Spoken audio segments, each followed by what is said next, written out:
नेपाल में प्रदर्शनकारियों ने सेना और पुलिस के हथियार लूट लिए थे। इसको लेकर नेपाली सेना ने प्रदर्शनकारियों से अपील की है।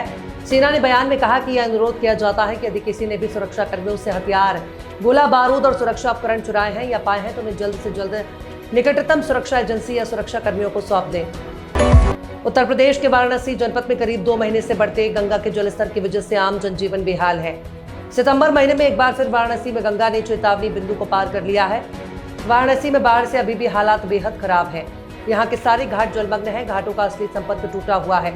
इसके अलावा नौका संचालन भी करीब 2 महीने से बंद है। सोने की कीमत में लगातार तेजी देखी जा रही है। वैश्विक अनिश्चितता के बीच निवेशक कपीली धातु में निवेश को ही सबसे ज्यादा सुरक्षित मान रहे हैं, जबकि त्योहारी सीजन से ठीक पहले जमकर हो रही सोने की खरीदारी ने भी इसकी चमक को और तेज कर दिया।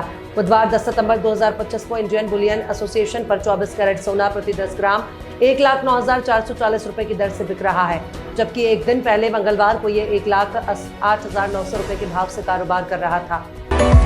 महाराष्ट्र के विपक्षी दल में उथल पुथल की स्थिति बनी हुई है। एक और शिवसेना यूबीटी प्रमुख उद्धव ठाकरे अपने भाई राज ठाकरे के साथ गठबंधन की चर्चा कर रहे हैं, तो दूसरी ओर कांग्रेस और शरद पवार गुट अपनी स्थिति अभी साफ नहीं कर रहे। इसी बीच अब बुधवार 10 सितंबर को उद्धव ठाकरे अपने भाई राज ठाकरे से मिलने के लिए उनके आवास पर पहुंचे। महाविकास अघाड़ी में शामिल होने की चर्चा के बीच राज और उद्धव ठाकरे की मुलाकात बड़ी मानी जा रही है। अमेरिकी राष्ट्रपति डोनाल्ड ट्रंप ने एक बार फिर रूस के खिलाफ मोर्चा खोल दिया है। उन्होंने यूरोपीय संघ से कहा है कि अगर रूस पर दबाव बनाना है तो भारत पर 100% टैरिफ लगा दिया जाए। इससे ट्रंप का दोहरा चरित्र एक बार फिर दिखा। उन्होंने हाल ही में भारत की दोस्ती को लेकर बयान दिया। ट्रंप ने बुधवार को कहा कि प्रधानमंत्री नरेंद्र मोदी अच्छे दोस्त हैं और भारत अमेरिका के बीच जल्द ही व्यापार पर बातचीत होगी। सीपी राधाकृष्णन देश के नए उपराष्ट्रपति बन गए हैं। एनडीए के उम्मीदवार राधाकृष्णन ने इंडिया गठबंधन के बीच सुदर्शन रेड्डी को हरा दिया। उन्हें सैलरी के साथ साथ तमाम सुविधाएं मिलेंगी। आम बात यह है कि देश के उपराष्ट्रपति को नियमित वेतन नहीं मिलता है, बल्कि उन्हें राज्यसभा के कार्यकारी अध्यक्ष के रूप में सैलरी दी जाती है। इसके साथ ही बंगला और गाड़ी भी मिलती है। नेपाल के सबसे पवित्र धार्मिक स्थलों में से एक पशुपतिनाथ मंदिर को देश में बढ़ते हिंसक प्रदर्शन के कारण बुधवार को दर्शनार्थियों के लिए बंद कर दिया गया। मंदिर परिसर की सुरक्षा सुनिश्चित करने और शांति बनाए रखने के लिए नेपाल सेना को तैनात किया गया है।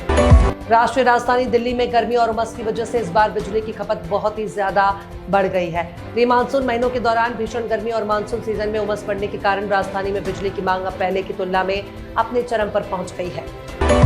जॉली LLB 3 साल की मच अवेटेड फिल्म है। स्टोर रूम ड्रामा में अरशद वारसी, अक्षय कुमार और सौरभ शुक्ला की टुकड़ी धमाल मचाती नजर आएगी।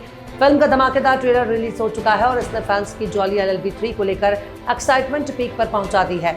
ये फिल्म सिनेमाघरों में 19 सितंबर 2025 को रिलीज होगी। 2025 एशिया कप में आज भारत और संयुक्त अरब अमीरात के बीच मैच है। ये टूर्नामेंट का दूसरा मुकाबला होगा। दुबई में भारत और यूएई की टीमें भिड़ेंगी। इस मैच से पहले यूएई के कप्तान मोहम्मद वसीम ने हैरान करने वाला बयान दिया। उन्होंने कहा कि हम इसे बड़ा मैच नहीं मान रहे हैं।